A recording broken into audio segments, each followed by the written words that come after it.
open up. You OPN, bitch, you won't BBM.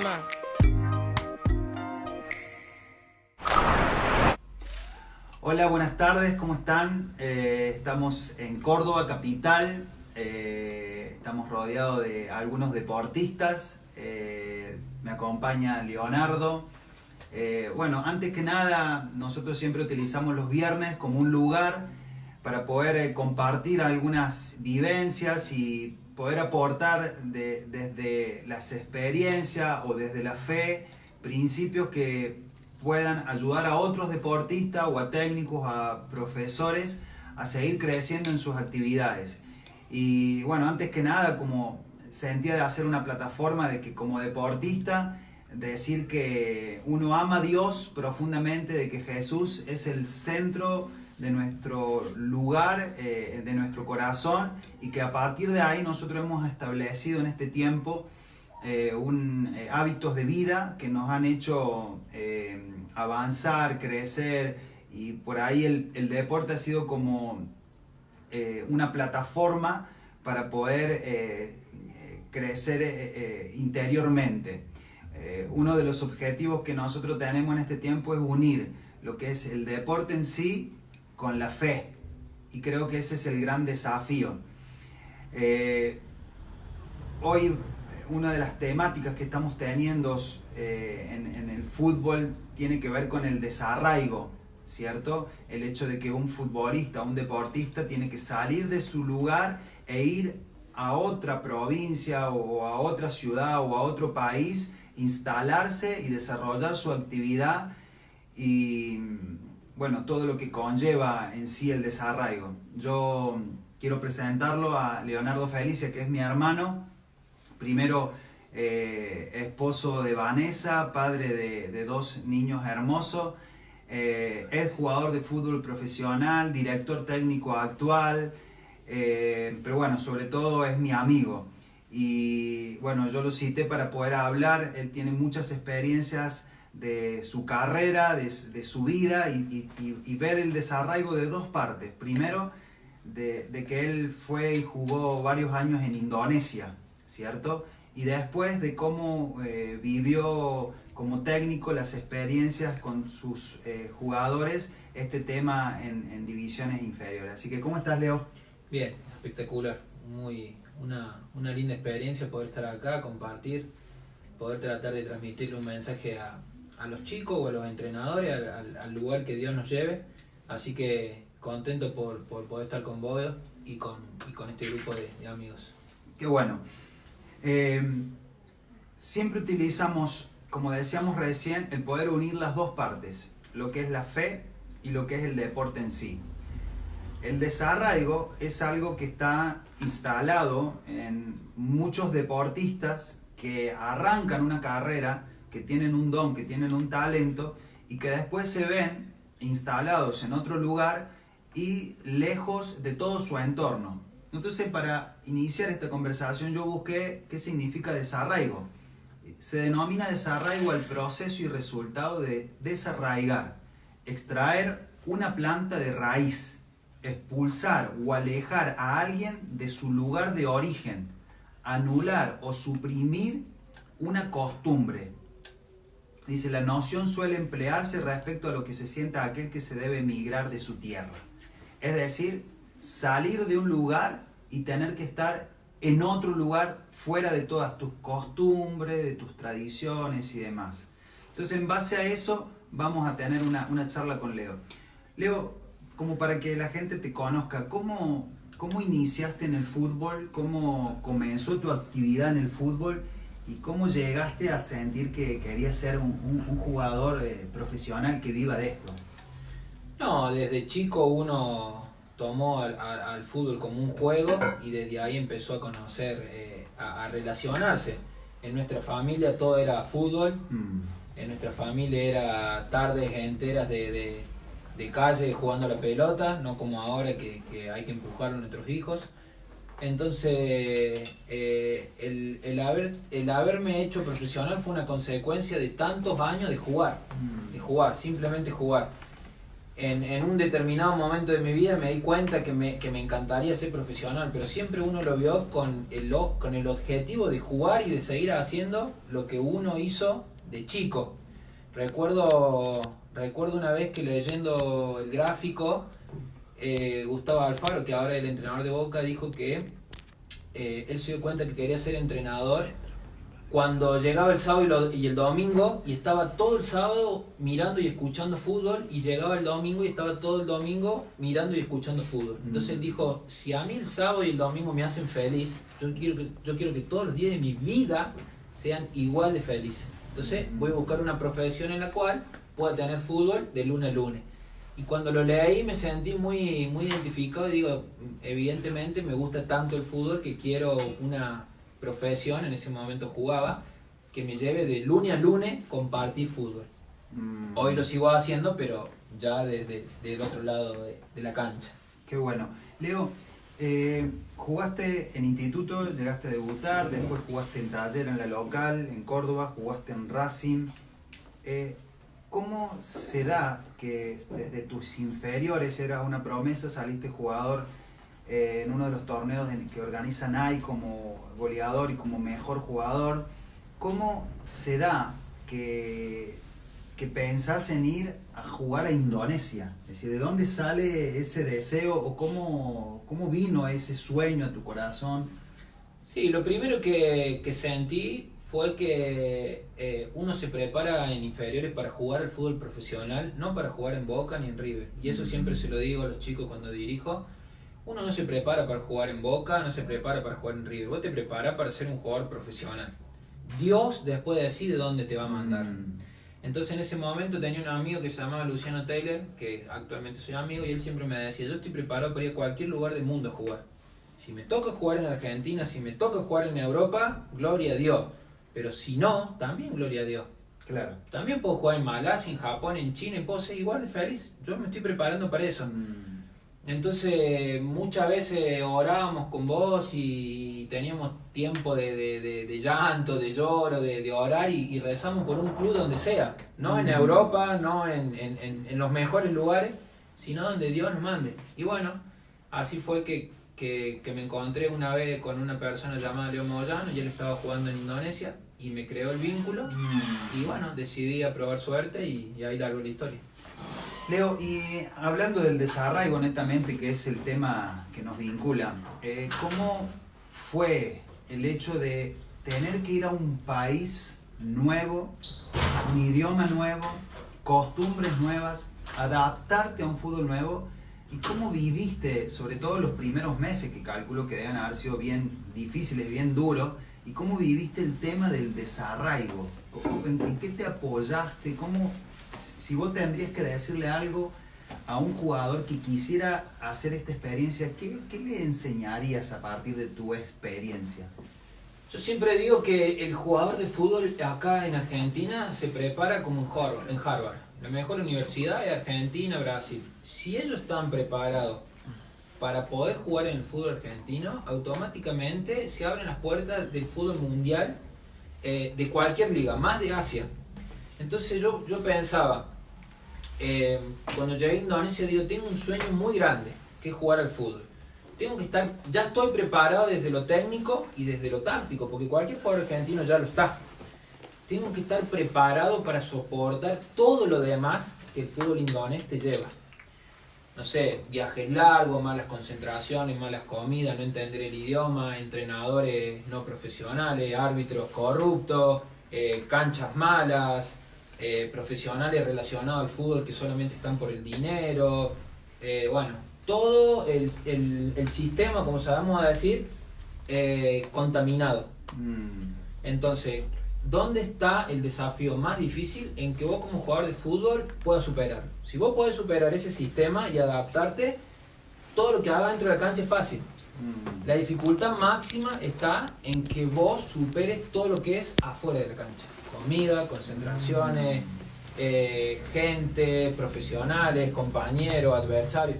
Si vos tenés la cabeza y tenés un sueño bien grande y decís yo esto lo voy a superar, listo. Lo que pase adentro de la cancha termina siendo fácil. Es como que si le podríamos decir a un jugador, mira, vos te tenés que enfocar en esto, sería en prepararte más, en relacionarte bien con el medio al cual vas, que en este caso jugar bien al fútbol.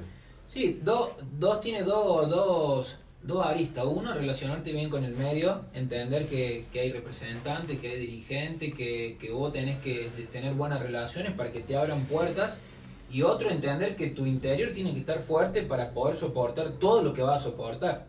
Digamos, hoy nosotros tenemos compañeros, amigos que se han ido a jugar al fútbol boliviano y te cuentan 1000 historias. Y vos decís, ¿cómo hace para soportar esto? Bueno, si vos estás fuerte interiormente, vas a soportar eso y miles cosas más. Leo, ¿puede ser que llegaste en un tiempo a estar 7 meses sin cobrar? Sí. ¿Y cómo, y qué comías? ¿Cómo era tu mirada estando lejos, en un fútbol totalmente diferente, sin poder también transmitirle esto a tu familia? Porque yo soy tu hermano, pero nos enteramos con el tiempo de lo que estabas viviendo para no preocuparnos a nosotros de lo que vos estabas viviendo allá. ¿Cómo fue esa experiencia? No, primero que uno cuando está en estos lugares tiene que entender que vos estás ahí por Dios. Digamos, vivís muchas situaciones en las cuales vos interiormente tenés que decir, Dios me trajo acá y de acá no me voy a mover. Entonces cuando vos tenés problemas económicos, por ejemplo, lo primero que tenés que pensar es, Dios, si vos me trajiste acá, vos vas a solventar esto.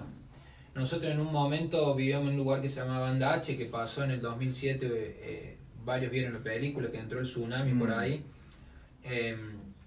Y cuando nosotros estábamos con Vane, estaba por nacer Mateo y hubo peligro de tsunami, digamos, salió en todas las redes sociales, salió en los medios. Y Vane no podía viajar en avión y ya era tarde para viajar en colectivo, porque vos para pasarte de isla a isla necesitas viajar en avión porque en colectivo no podés, te lleva mucho tiempo. Entonces la gente se empezó a ir y a salir para todos lados y los jugadores se iban y se paró el campeonato, todo. Y bueno, yo me enteré que había mucho riesgo de tsunami, que era como una alarma roja de tsunami. Y le dije, Vane, ¿cómo hacemos? O te subí a un avión y corremos riesgo de perder al bebé o nos quedamos acá. Y oramos en ese momento, llorando, no cuento como que fue algo fácil, sino que hubo mucha pelea espiritual, digamos. Y dijimos, si Dios nos trajo hasta acá, Dios nos va a respaldar. Entonces mucha gente me decía, vos estás loco, vos, ¿qué te pensás? Y con Vane dijimos, si Dios nos trajo hasta acá, Dios nos va a respaldar. Y si Dios quiere que se acabe nuestra vida acá, se va a acabar por obra y por gracia de Él. Claro. Digamos, fue una cuestión de fe.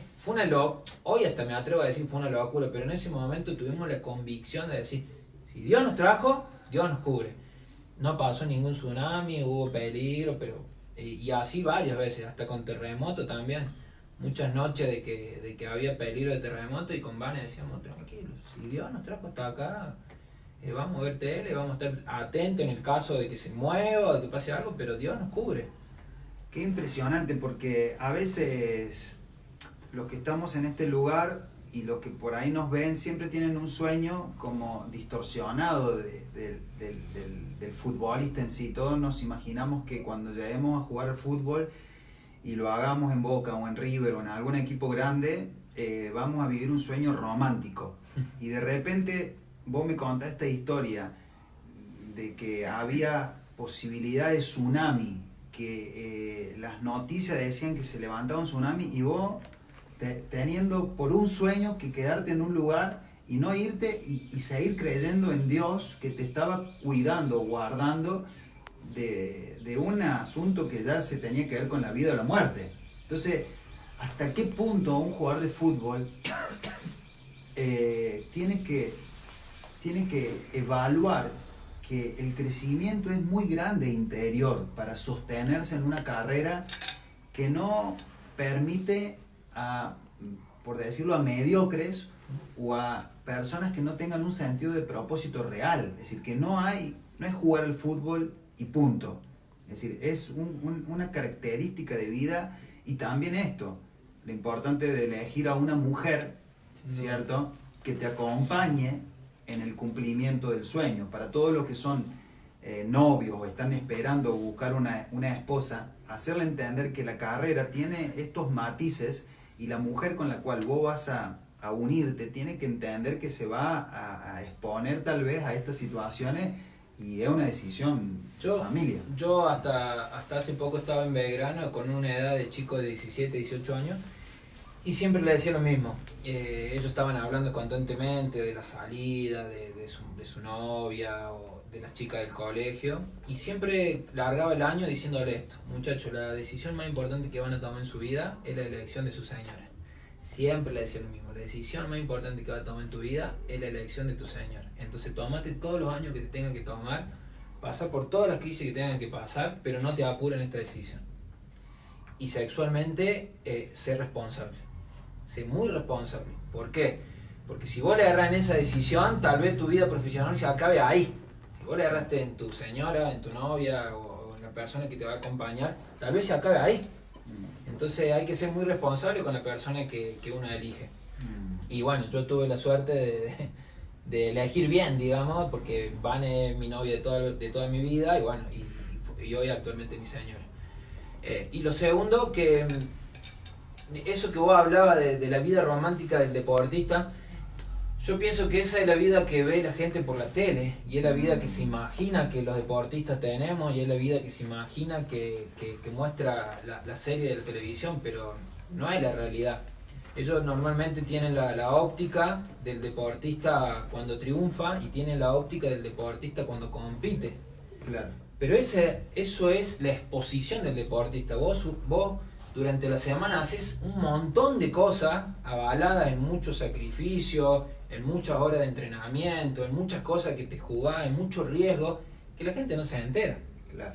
Es como cuando nosotros vemos, no sé, un profesional o un abogado, y vos decís que bueno, el tipo siempre de traje, buenos autos, pero vos tenés que ver todo lo que él hizo para estar en ese lugar, todo lo que él pasó.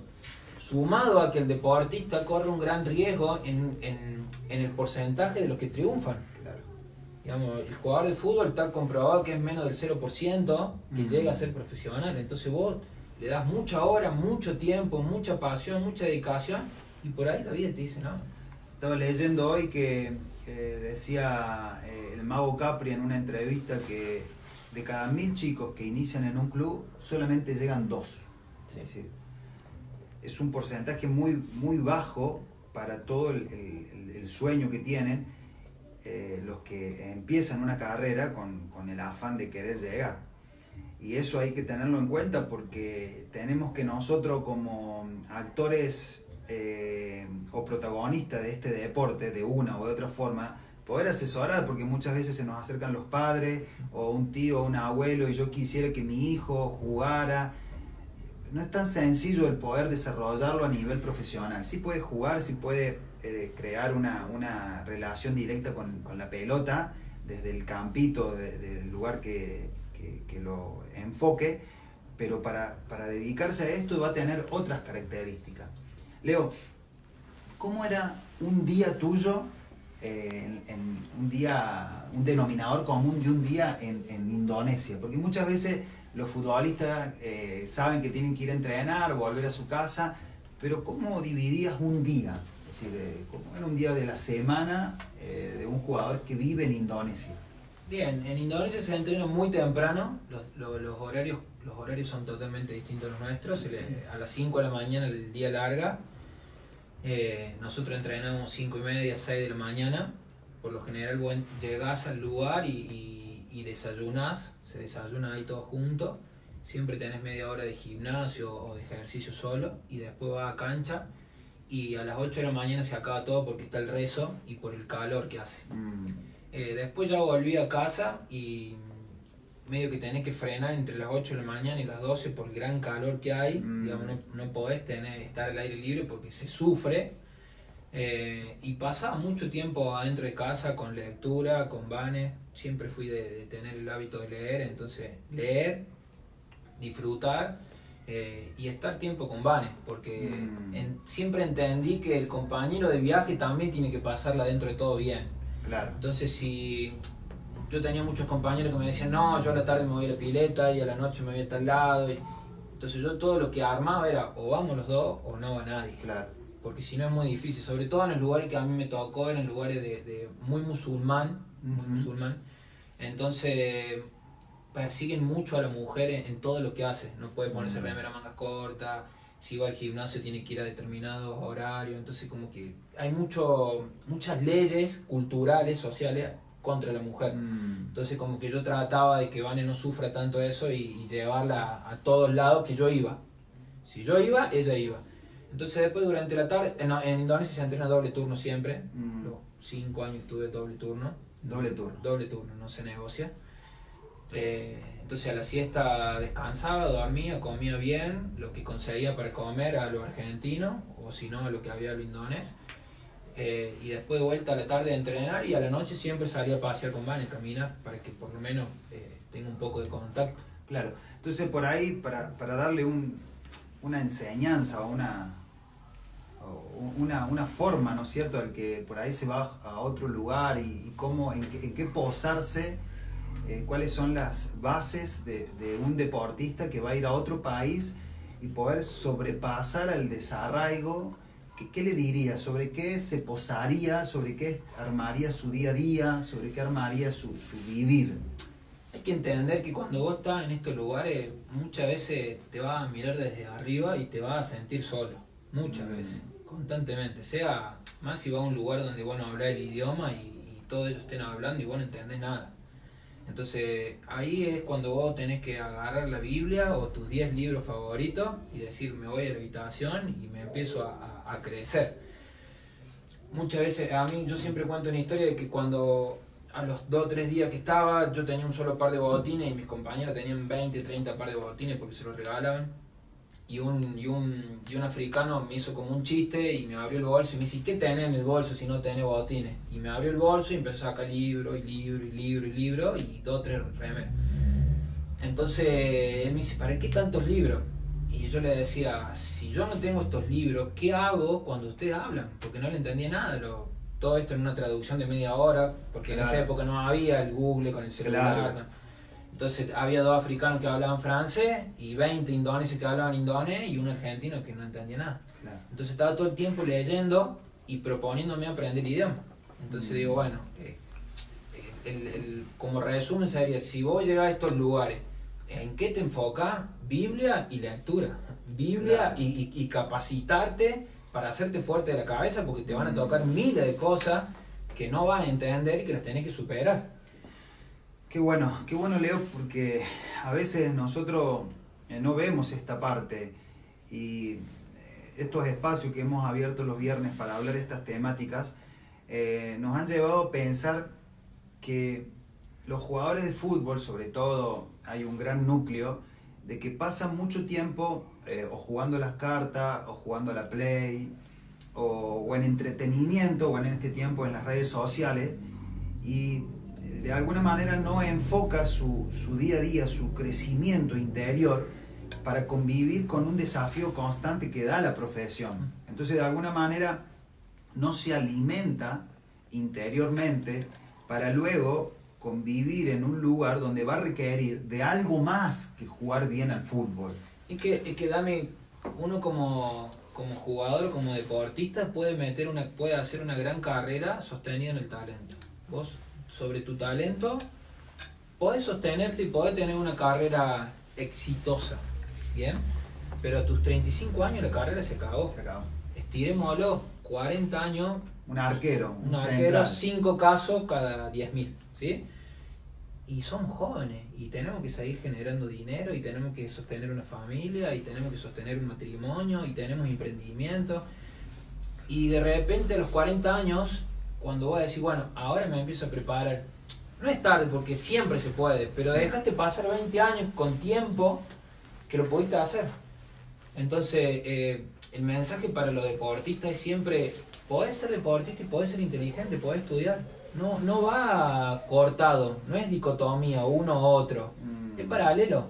Sumado a que vas a encontrar muchas respuestas desde el lado intelectual que las vas a poder llevar al lado deportivo. No es que si yo aprendo de economía nunca me va a hacer falta en fútbol, no, porque después tenés que negociar los contratos, hablar con representantes. No, si yo aprendo de computación no me va a servir en fútbol, no, podés hacerte los análisis de los videos. Siempre hay un puente común, claro, sí, para llevar. Entonces, el mensaje está en que el deportista entienda y siga buscando de información, por más que sea exitoso en lo que hace. Ayer contaba el entrenador de Argentina de básquet, Hernández, yo lo vi ayer, no sé cuándo lo contó, de que decía que Campazzo no había terminado el secundario, pero que era una persona muy inteligente, muy curioso y que hablaba varios idiomas. Y él lo toma como ejemplo porque dice, él es el base del Real Madrid, próximamente va a ser base de NBA. Y el tipo está preguntando, está buscando, quiere aprender otros idiomas, se está capacitando. Y dice, y él no tiene necesidad económica, ya las pasó las necesidades, ya está. Claro. Pero está todo el tiempo en busca de crecimiento. Entonces, si nosotros vemos que un tipo base de NBA o base del Real Madrid salió el segundo mejor base del mundo, del mundial, un jugador super elite, sigue creciendo, ¿qué le queda a los pibes que están en formación? Claro. ¿Sí? ¿Se entiende el Sí, mensaje a lo que sí. voy? Que más allá de esa búsqueda de mejorar como futbolista, el objetivo es seguir mejorando como profesional, como humano, como padre, como empresario. Y que no llegue el tiempo a los 35 de decir, que me pasó un poco también, no sé más nada que fútbol. Claro. Lo único que aprendí es todo relacionado al fútbol. Y la vida me dice, no, pará, que tenés que hacer otras cosas. Tenés que trabajar, tenés que seguir generando. Entonces ahí está el punto en que los que conducimos les podamos dar este mensaje al joven, digamos. En base a esto, conectado, justo mientras leía algo de Pablo Aimar hoy, y dice esto: mientras fui jugador yo vivía en una burbuja.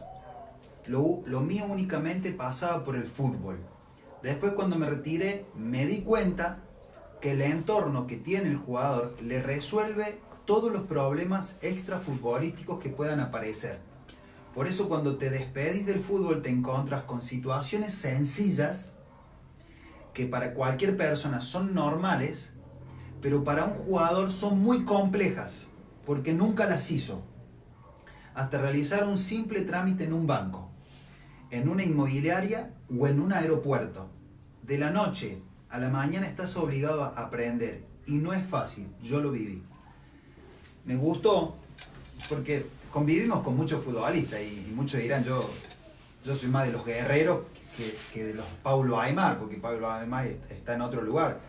Pero hagamos un denominador común de todos los futbolistas y vamos a poder consensuar que hay un gran porcentaje de futbolistas, en este caso, que es el tema que estamos abordando, de que no se preparan en diferentes áreas, solamente tocan en alguna área muy por encima sin permitir que sea una materia a estudiar.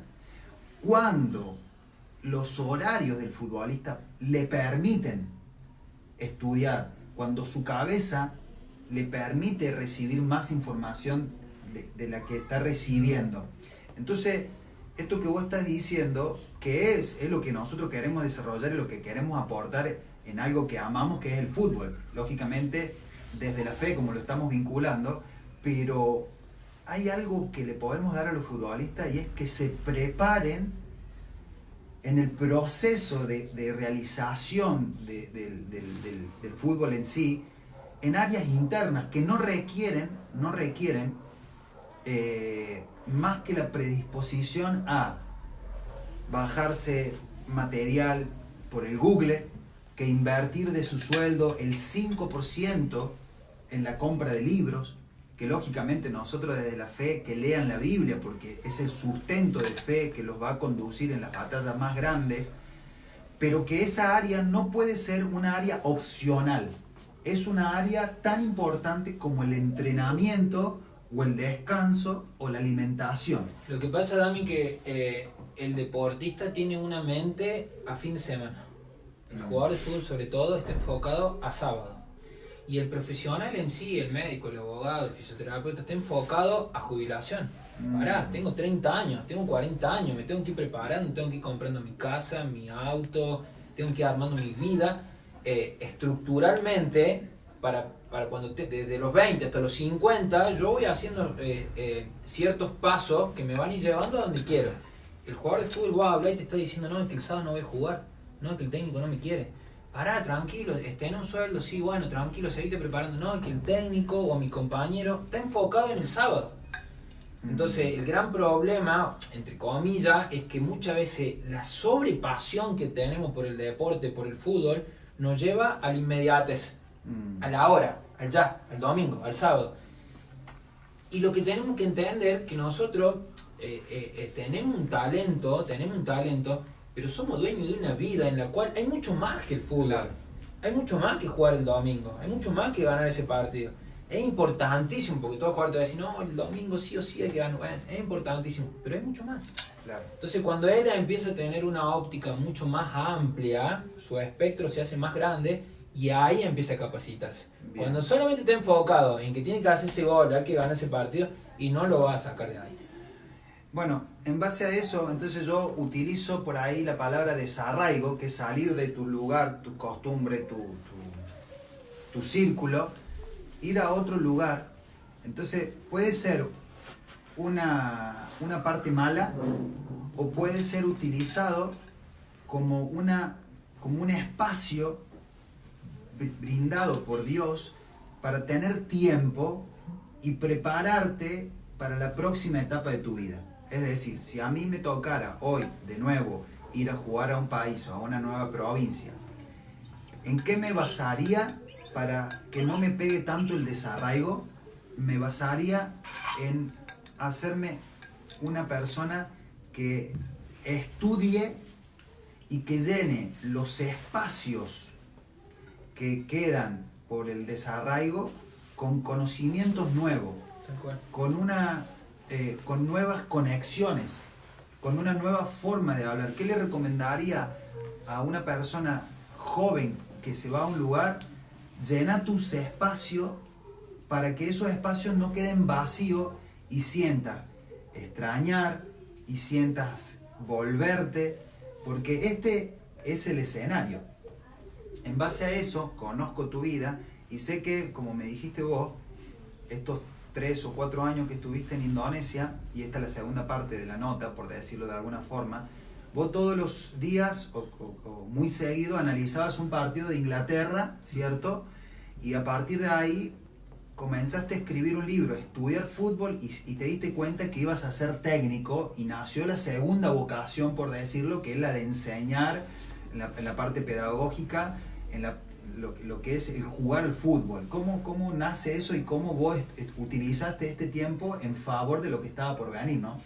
Sí, cuando vas viendo que va haciendo una carrera y que te vas dando cuenta que se va acabando la carrera, que viene un después, uno empieza a prepararse y a preparar el futuro. Siempre fui de pensar demasiado en el futuro.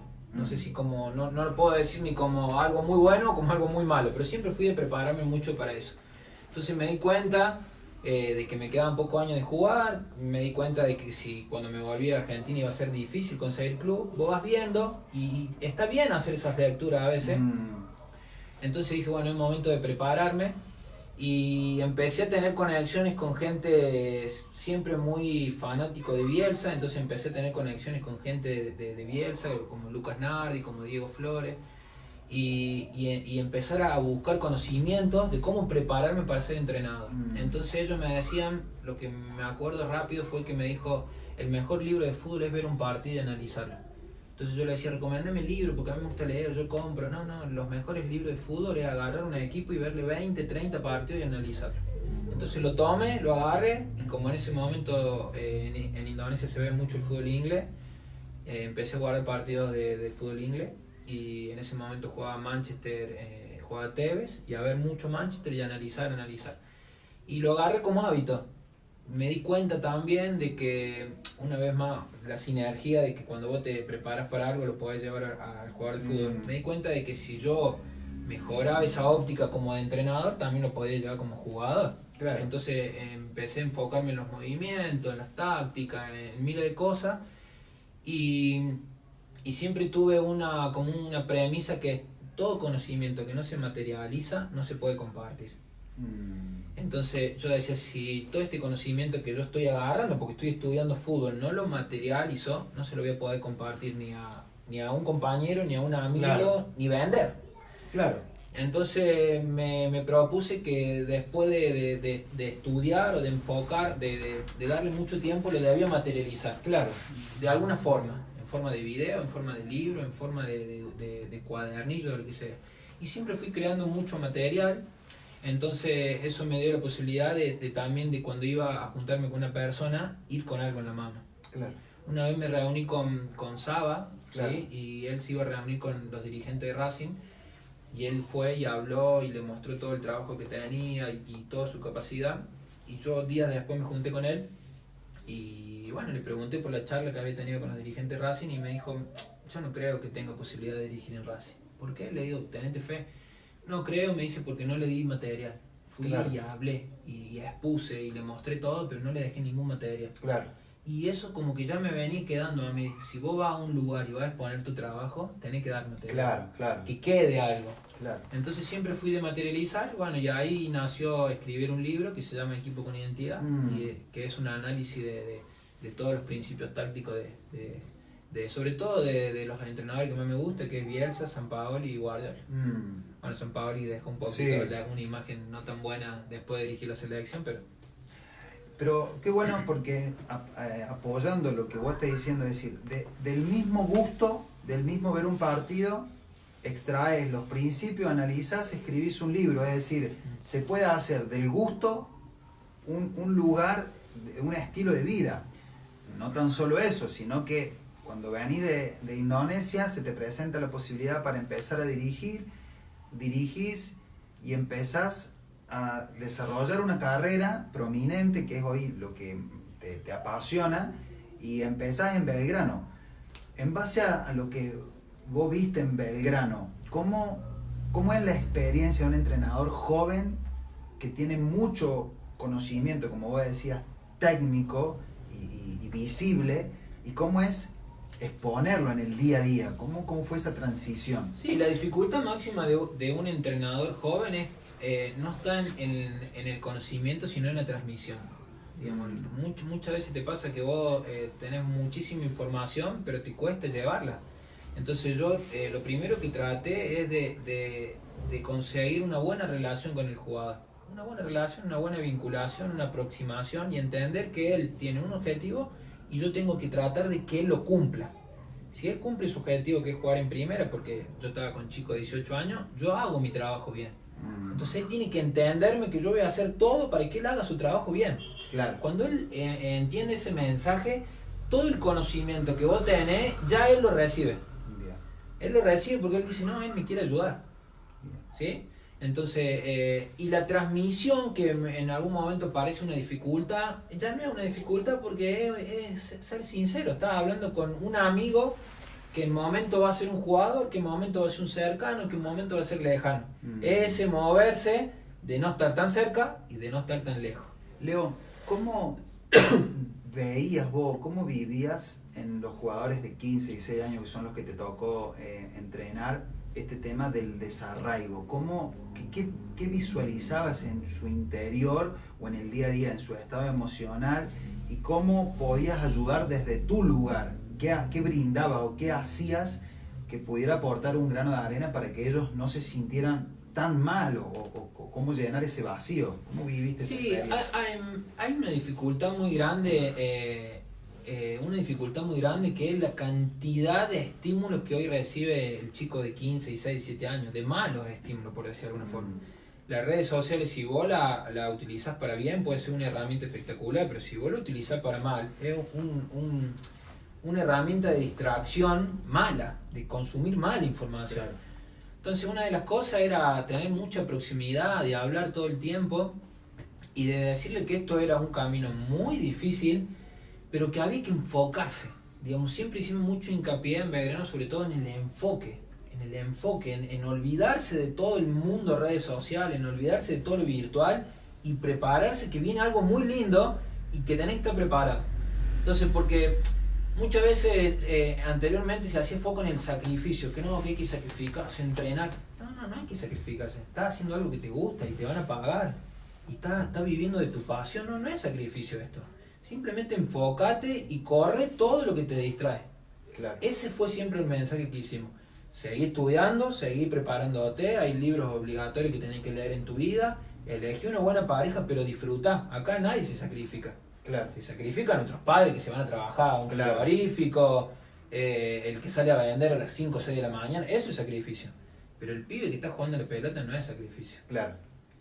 Es una cuestión más de gusto y llevarlo al lugar de que es una decisión que vos estás tomando. ¿No? Nadie te está obligando a hacer algo, es una decisión. No, además, ¿sabes qué, Dami? Hoy en el adolescente está el hábito de la queja. No, que mira el pasto, que la cancha, que otra vez sintético, otra vez pasto sintético. No, que los botines nada y me hacen doble porque la punta es muy afinada. No, que los tapones redonditos de los Adidas me generan callo. Claro, entonces cuando vos escuchás todo esto, vos decís, pero yo vengo de otra cultura, de que el botín Adidas era lo más lindo que me podía pasar. Claro. De que jugar en un pasto sintético era disfrutemos. Claro. Entonces, cuando vos rompés esa cultura de la queja y le da la cultura de ser agradecido, está en Belgrano, en Boca, en River o en donde te toque. Estás jugando, sé agradecido, la estás peleando, sé agradecido, tenés botines, sé agradecido, estás haciendo lo que te gusta. Todo empieza a sistematizarse y a hacerlo feliz. Y cuando vos sos feliz, haces las cosas bien. Claro. ¿Se entiende? Sí. Digamos, cuando vos llegabas y te dicen, no, sí, pero hoy llueve. Bueno, vamos a entrenar con lluvia. Vos decís, bueno, capaz que no le gusta la lluvia. Al otro día, no, sí, pero miré el sol. Vos decís, no, para este pibe, para Indonesia no está. Este pibe para Malasia no está. Si se va a quejar del sol, de la lluvia, listo. Ya hay países que no puede ir. Claro. Entonces vos le tenés que demostrar, te va a quejar de los botines, listo. Hay muchos países que te van a jugar con un pasto así o con un pasto así. Yo creo que la edad de un jugador entre 12, 13, 14, 15 y 16 años, el técnico en este caso tiene que ir poco a poco llevándolo a la transición que va a tener que hacer de salir, de que su sueño literalmente es muy lindo para hacerlo, a que hay una verdad que tiene que ver más con el esfuerzo, la dedicación, la disciplina, la perseverancia. Creo que esa transición, la persona que está al mando tiene que hacerla notar, porque si no la hace notar, le estamos mintiendo a un jugador que está queriendo llegar a un lugar por una vía que es diferente a la que va a tener que llegar cuando esté en plantel de primera. Mira, tuvimos muchas reuniones en el club y era una charla constante de cuán es el grado óptimo que hay que darle al jugador. ¿Por qué? Porque te explico esto más detalladamente. Jugar al fútbol, por ejemplo, en categorías como Belgrano, Talleres, viaja un día antes, está en un hotel 4 estrellas, 3 estrellas, desayuna como un jugador de primera, la ropa impecable, las canchas de AFA impecable, no hay presión, las pelotas nuevas, espectacular, vamos a decir, le están dando todo, está bien, pero lo están haciendo como competir en una cajita de vidrio que no es real. Claro. Que no es real. Entonces, cuando pasan a la tercera, ya viene una ruptura de presión de periodismo y empiezan a pegarse la cabeza contra la pared mucho. Cuando ya pasan a primera y hay presión, y hay juego sucio, vale todo, hay otra ruptura más. Claro. Y entonces nosotros decíamos, ¿está bien esta formación de darle todo? Claro. Está el que dice, sí, está bien, porque es lo correcto. Y está el que te dice, no, no le demos todo. Que vayan y jueguen en la Liga Cordobesa, que jueguen con botines rotos, que jueguen con pelotas malas, que jueguen con arbitraje corrupto, porque es la realidad del juego. No es que en primera vos vas a jugar contra Boca, la cancha de Boca, y vos sabés que el árbitro va a ser 50-50. No, Claro. Es irreal. Aparte, preparar a un jugador para todos los escenarios.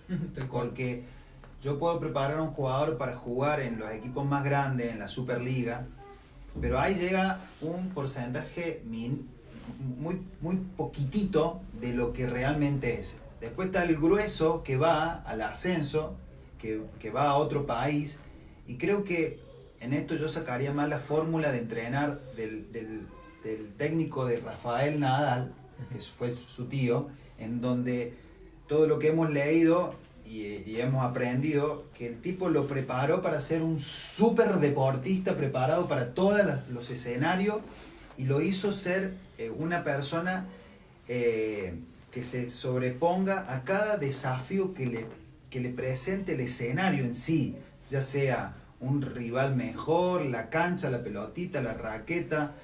Creo que sacando esa enseñanza del tío de Tony Nadal y llevarlo a la práctica, poder potenciar a los jugadores, pero diciéndole la verdad, teniendo más charlas educativas en forma de que esto es la realidad, esto, convivir con la presión, en este caso si vas a salir del país, porque muchos futbolistas entre los 15 y 18 años dicen ojalá que yo pueda salir del país.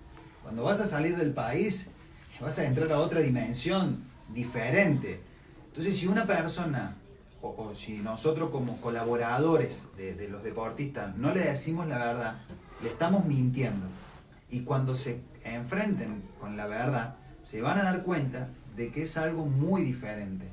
Y van a querer retroceder porque ahí no se sienten con la suficiente seguridad para desarrollar su don, su talento, como lo desarrollaban antes. No, pero que además tenemos que entender que en todo aprendizaje tiene que haber desequilibrio.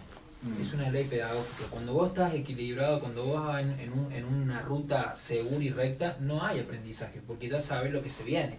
Cuando vos vas caminando y ya sabes lo que se viene, es mucho más fácil, entonces no hay ruptura pedagógica, se llama. Cuando vos vas por un camino en el cual no sabes para dónde tenés que salir para seguir creciendo, se hace más difícil. Claro. Entonces, lo que vos planteás está bueno, de que muchas veces el deportista hay que ponerlo en situaciones que se dé cuenta lo que es una presión, que se dé cuenta lo que es un arbitraje malo en serio, que se dé cuenta lo que es canchas malas. Después cuando juegue en grandes ligas, por decir de alguna forma, y le toque las mejores canchas, va a estar preparado. Va a estar porque ya vivió lo otro, ¿sí? El problema es cuando es al revés, cuando vos lo preparas para esa casita de cristal y después lo tenés que llevar a la realidad, a Indonesia, Malasia. Yo hablaba el otro día con Juan Galeano, que es un volante que está jugando en Central Córdoba de Santiago del Estero, que es el que hizo el gol, ¿no es cierto?, en el último partido contra Godoy Cruz. Y él me decía lo que está viviendo ahora, conviviendo con el descenso, conviviendo con las presiones, conviviendo con las críticas, conviviendo con que está último y tiene que ganar para pelear por algo importante y salvarse del descenso. Y en el día a día pelear el puesto con el compañero, es decir, totalmente un sueño que si no estás preparado para vivir en una dimensión de presión, de estrés deportivo, te va a voltear. ¿Y dónde termina todo? En donde muchos jugadores, la misma presión, no digo que los lesione, pero que se bajan las defensas y que baja la guardia. Es que Dami, vos que tenés tanta vinculación con jugadores de fútbol profesional, terminás viendo el mundo interior de ellos y te das cuenta que tienen un gran talento, una gran capacidad, que muchas veces generan mucho dinero, pero que interiormente están atados con alambre o con hilitos. Tal cual. Entonces, ¿cuál es el mensaje que nosotros intentamos dar? Prepárate y trata que ese gran talento que vos tenés, generador de grandes cosas, no esté atado con hilitos. Que pueda soportar presión y que pueda soportar todo, hablando desde lo deportivo, sí. Y así te va a acercar a muchas más cosas. ¿Sí? Porque muchas veces nos pasa que vos hablas con jugadores que vos lo tenés en una dimensión altísima, que vos ves que son pibes extraordinarios, y cuando te sentás a hablar, vos ves una persona con muchas debilidades, con muchos problemas interiores, con problemas familiares, con una vida espiritual muy débil, con problemas sentimentales con su pareja, y vos decís, pero esto no es lo que yo veía por la tele. Entonces hay que tratar de los que tenemos proximidad a los jugadores, digamos, fortalecerlos para que no sufran eso, y para que el día que les toque estar en ese lugar estén fuertes. Bien. Leo, para terminar, en todo este proceso como jugador y como técnico, ¿cómo es tu relación con Dios y cuánto influyó en tu vida esta relación que lograste tener con Dios? ¿Cómo va eso? ¿Cómo las dos partes te jugaron a favor el hecho de tener tu relación con Dios y cómo la llevaste a cabo en todo este proceso? Yo lo que entendí que nosotros los deportistas, y estés en cualquier área, sea entrenador, jugador, dirigente, vamos a convivir con los vaivenes del resultado. Digamos, cuando vos ganás sos el mejor, cuando vos perdés sos el peor. sea Messi o sea Guardiola, soy el peor. Entonces, para que vos no sufras esos vaivenes, tenés que ponerte de Dios. Claro. Si vos vivís atado al circuito, va a estar muy bien cuando ganes, pero enfocado en todas las presiones que tiene el ganar, y va a estar muy mal cuando perdas y enfocado en todas las presiones que tiene el perder. Claro.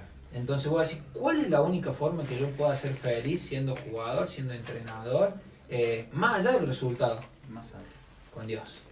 Con Dios, teniendo una vida espiritual tranquila, teniendo una vida espiritual fuerte, y eso me va a llevar a tener un orden en mi familia y un orden económico.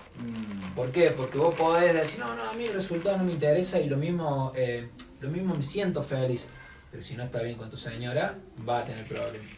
Si no está bien económicamente, vas a tener problemas. Entonces, tener una buena relación con Dios, que esos vaivenes, los resultados no te muevan, y te va a generar un orden con tu familia y con lo económico, que también es importante.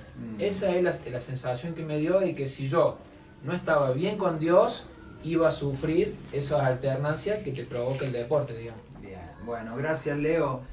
Espectacular, es decir, poder extraer de un deportista, de ahora, de un técnico, estos principios para nosotros es sumamente importante, más allá de que yo convivo con vos y convivo con el aprendizaje, ¿no? Pero darle a otros, desde la misma experiencia, compartir esto que se extrae de la misma vida, que para mí es mucho más rico que la parte técnica. Es decir, la experiencia de estar viviendo años en Indonesia, de haber dirigido a Belgrano, de haber mamado el fútbol en sí, es mucho más rico a veces que leer un libro, ¿no? Porque esto es real, esto pasó, y esto lo vivió alguien que es parecido a mí. Entonces, muchas gracias, porque realmente aporta, nos ayuda, nos edifica, y bueno, entender que llenar un vacío a partir del desarraigo es lo que nosotros podemos hacer para combatir en el mismo deporte, algo que lo vamos a tener que hacer, salir de nuestro lugar, jugar y viajar, y no podemos no hacerlo, porque es parte del crecimiento. Es una posibilidad, no una dificultad. Cuando vos lo ves como posibilidad, lo vas a disfrutar. Me toca ir a China, listo, voy a sacar todo lo bueno de China. Me toca ir a Malasia, listo, voy a sacar todo lo bueno que tiene Malasia. Cuando vos lo ves como problema, listo, no te dediques a jugar a la pelota, tampoco a ser empresario, te limitas y decís, bueno, voy a ser, entre comillas, una persona local. Listo, pero bueno, atate a las consecuencias. Claro, ¿sí? Claro. Perfecto, bueno, muchas gracias Leo. Bueno, gente, les mando un abrazo grande, espero que hayamos tocado este tema y les haya servido el tema del desarraigo en los deportistas y en todos aquellos que somos parte del deporte, y también haber colaborado con la edificación de ustedes. Así que un abrazo grande, Dios los bendiga.